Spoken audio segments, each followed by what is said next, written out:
জানতে চেয়েছেন যে হিজবুত তাওহীদ তারা মুসলিম নাকি নন মুসলিম, তারা কি মুসলমান আছে কি মুসলমান নেই। এটা অত্যন্ত গুরুত্বপূর্ণ এবং সেন্সিটিভ একটি প্রশ্ন যে হিজবুত তাওহীদের ব্যাপারে বর্তমানে যে ধরনের কথাবার্তা চলতেছে, ওলামায়ে কেরাম যে মন্তব্যগুলো করেছেন হিজবুত তাওহীদের ব্যাপারে। কারণ এই দলের যিনি প্রতিষ্ঠাতা বাইজিদ খান পন্নী, তিনি ইয়াহিয়া সুনান নামে একটা কিতাব লিখেছেন। এই কিতাবের মধ্যে তিনি বলেছেন, ওলামায়ে কেরাম এর মন্তব্য করেছেন যে হিজবুত তাওহীদ ছাড়া মানে 1300 বছর পর্যন্ত নাকি এই পৃথিবীতে কোনো মুসলমানই নেই। এখন বর্তমানে যারা ইসলাম প্র্যাকটিস করছে তারা নাকি ইসলামের ধারাপ্রান্তেও নেই। এই ধরনের কথাবার্তা তিনি বলেছেন এবং তাদের যে নামাজ রয়েছে তাদের নামাজের ব্যাপারে আপনারা ইতিমধ্যে সোশ্যাল মিডিয়ার মধ্যে দেখেছেন, আমাদের হিজবুত তাওহীদের ভাইয়েরা যে নামাজগুলো আদায় করে তাদের নামাজের সিস্টেমটা মনে হচ্ছে যে আর্মি প্রশিক্ষণ। সুতরাং এই যে নামাজের সিস্টেম, তারা সরাসরি এখানে আল্লাহ রাসূল সাল্লাল্লাহু আলাইহি ওয়াসাল্লামের যে হাদিস রয়েছে হাদিসকে অস্বীকার করেছেন।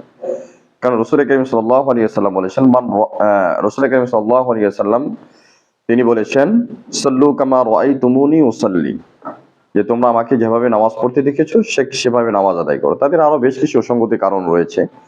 কারণ মুসলিম হিসেবে আমাদেরকে সতর্ক করা বা তাদের আকীদা বিশ্বাসের ব্যাপারে, তারা যে ধরনের আকীদা বিশ্বাস লালন করেন যেটা আসলে ইসলামের সাথে যায় না।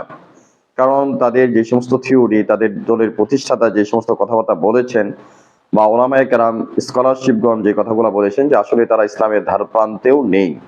কারণ তারা অনেক ইসলামকে বিকৃত করে ফেলেছেন এবং তারা নিজেরা ব্যক্তিগতভাবে মনে করে যে সারা পৃথিবীতে কোনো মুসলমান নাই, একমাত্র তারাই মুসলমান রয়েছেন এবং মক্কা মদিনার ইমাম যারা রয়েছেন তারাও ভুলের পথে রয়েছেন। তো তারা এই সমস্ত কথাবার্তা বলে জনমনে যে বিভ্রান্ত ছড়াচ্ছেন, এটা আসলে অত্যন্ত দুঃখজনক বিষয়। আসলে আমরা মুসলিম জাতি যারা রয়েছেন, বর্তমানে মুসলিম জাতিরা বিভিন্ন ষড়যন্ত্রের শিকার, চতুর্মুখী ষড়যন্ত্রের শিকার, যে শিকারগুলোর কারণে আমরা এই ফেতনাগুলো থেকে কোনোভাবেই কাটিয়ে উঠতে পারতেছি না। একের পর এক ফেতনা আমাদের সমাজকে গ্রাস করেছে।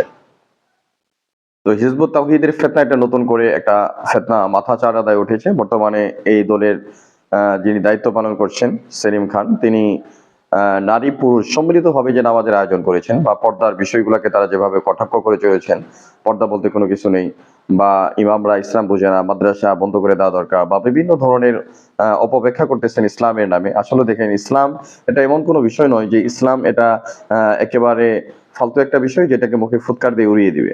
কারণ ইসলাম ইজ দ্য কমপ্লিট ডেফিনেশন। ইসলাম হচ্ছে একটা পূর্ণাঙ্গ জীবন ব্যবস্থা। আর তারা ইসলাম শব্দটাকেও বিকৃতি করেছে, এখন তারা ইসলাম বলে।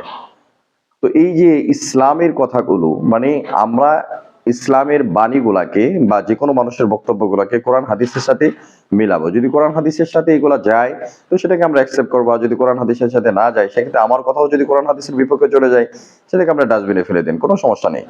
কিন্তু ইসলামকে বুঝতে হবে কোরআন এবং হাদিসের মধ্য দিয়ে, কোনো ব্যক্তি বা অন্ধ পূজার মধ্য দিয়ে ইসলামকে রিচার্জ করা যায় না।